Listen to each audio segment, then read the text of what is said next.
오늘도 참으로 좋은 날입니다. 하나님의 평강이 가득하시기를 바랍니다. 저는 오늘 강팍한 마음의 비극이란 제목으로 여러분과 함께 은혜를 나누고자 합니다. 본문 말씀은 신약 성경 히브리서 3장 7절로 9절입니다. 그러므로 성령이 이르신 바와 같이 오늘날 너희가 그의 음성을 듣거든 노하심을 격동하여 광야에서 시험하는 때와 같이 너희 마음을 강팍케 하지 말라. 거기서 너희 열조가 나를 시험하여 증험하고 40년 동안의 나의 행사를 보았느니라.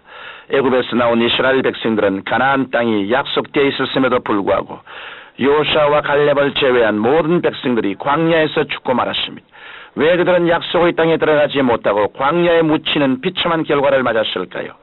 본문에서 지적한 대로 그들은 마음을 강팍하게 하고 하나님의 인도를 따르지 않았기 때문입니다.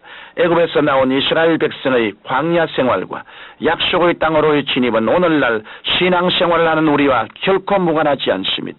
이스라엘 백성의 이런 여정은 바로 광야와 같은 이 세상에서 천국을 향해 가는 오늘날 성도의 삶을 보여주고 있는 것입니다. 따라서 저는 이에 대한 성경의 가르침을 살펴보므로 천국에 이르는 올바른 길을 제시하고자 합니다. 이스라엘 백성이 430년 동안의 애굽 종살이에서 풀려난 결정적인 비결은 어린 양의 피에 있었습니다. 애굽의 왕 바로는 9가지 재앙을 당하고도 이스라엘 백성을 풀어주지 않았습니다. 그러다가 장자와 짐승의 첫 새끼가 죽는 재앙을 당하고서야 이스라엘 백성을 풀어주었습니다. 이때 야훼께서 애굽 전역의 장자와 짐승의 첫 새끼를 칠 때 문설주와 문인방에 어린 양의 피가 있는 집은 보호하셨습니다. 이스라엘 백성은 어린 양을 잡아 문설주와 문인방에 피를 바람으로 구원을 받았던 것입니다. 이것은 오늘날 예수 그리스도의 구원의 예표가 됩니다. 일찍이 6월절 어린 양으로 묘사된 예수님께서는 죄인된 인류를 대신해 십자가에서 못 박여 죽으셨습니다. 예수님께서는 인류의 죄와 저주와 불의와 죽음과 고통을 짊어지시고 십자가에서 피를 쏟으심으로 이를 다 청산하셨습니다. 이러므로 예수 그리스도의 피는 단순한 상처의 상징이 아니라 인류 구원의 생명 자체가 되는 것입니다.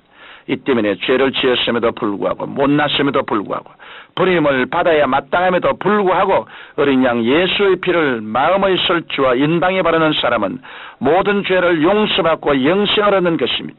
예수 그리스도의 보혈은 우리를 마귀의 손에서 하나님의 구원의 은총으로 옮겨주는 위대한 증거가 됩니다. 이 예수 그리스도의 피로 말미암지 않고는 구원받을 사람이 아무도 없습니다. 이러므로 예수 그리스도의 피가 여러분에게 큰 증거 되시기를 주님의 이름으로 축원합니다.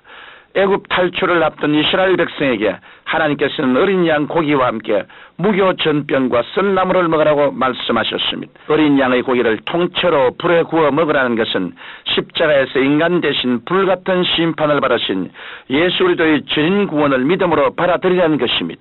예수님께서는 인류의 죄를 대신하여 하나님의 심판을 받으셨습니다. 예수님께서는 그 고통이 얼마나 크셨던지 나의 하나님 어찌하여 나를 버리셨나이까 하고 절규하셨습니다. 예수님께서는 당신이 죽으시는 고통의 대가를 치르시고 인류를 구원하셨습니다. 이러므로 예수님의 구원은 단순한 구원이 아닙니다.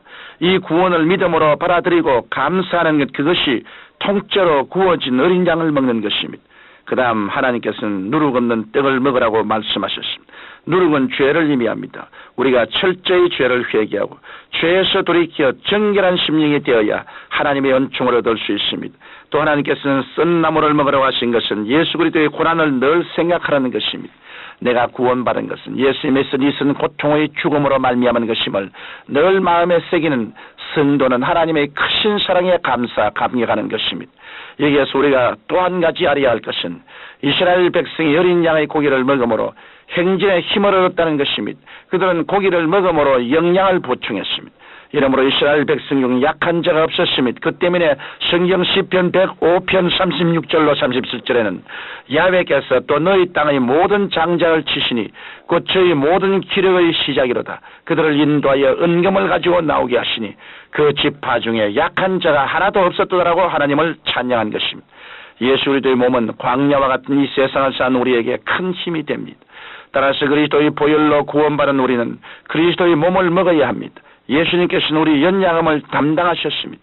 성경 마태복음 8장 17절에 우리 연양 것을 친히 담당하시고 병을 짊어지셨더라고 말씀하셨습니다. 그러므로 우리는 질병을 고쳐주시고 강건함을 주시는 예수님의 은총을 받아 누리며 저주를 속량하신 예수님의 은총을 받아 누려야 합니다. 예수님의 은총을 받아 누리는 것이 바로 그리스도의 몸 어린 양의 고기를 먹는 것입니다. 이러므로 그리스도인들은 마음의 변화를 받아야 합니다.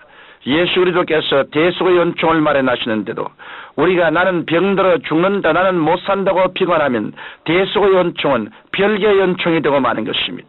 따라서 우리는 예수 그리스도 안에서 새로운 피조물임을 날마다 시인해야 합니다. 예수 그리스도께서 고난을 받으셨기에 우리는 영원히 잘됨같이 범사에 잘됨으로 강건할 수 있는 것입니다. 이 사실을 우리는 분명히 믿고 변화된 사람으로서 생각하고 말하고 행동해야 하는 것입니다. 마지막으로 구름기둥과 불기둥에 대하여 말씀드리겠습니다. 이스라엘 백성들은 광야에서 하나님의 구름기둥과 불기둥의 인도를 받았습니다. 구름기둥과 불기둥은 바로 성령의 인도를 상징합니다. 오늘날도 우리가 갈보리 십자가의 예수님을 통해 죄사함을 받으면 하나님께서 성령을 보내주십니다. 하나님의 성령께서는 불과 구름기둥으로 광야의 인생길을 가는 성도의 앞에 계십니다.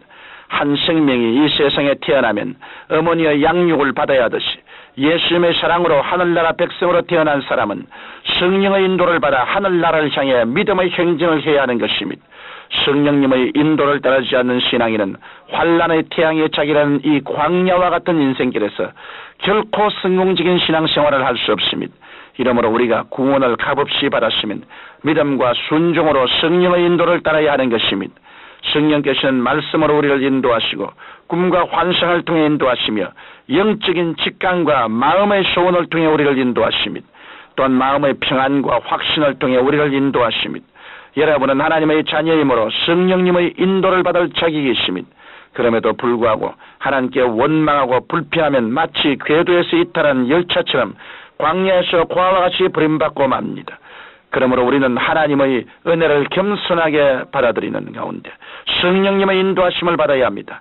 성령님의 뜻대로 하옵소서. 살든지 죽든지 승하든지 쇠하든지 흥하든지 망하든지 성령님의 인도함을 받겠습니다라고 고백해야 합니다. 믿고 순종하는 사람, 그 사람을 하나님께서는 성령님의 불기둥과 구름기둥으로 인도하십니다. 그리고 그들의 종착지는 영원한 하늘나라인 것입니다. 사랑하는 청취자 여러분, 무엇의 인도를 받느냐에 따라 한 인격과 운명이 달라집니다. 마귀의 인도를 받는 사람은 반드시 멸망합니다. 그러나 성령님의 인도를 받는 사람은 은총의 생활을 하다가 영원한 하늘나라로 갑니다.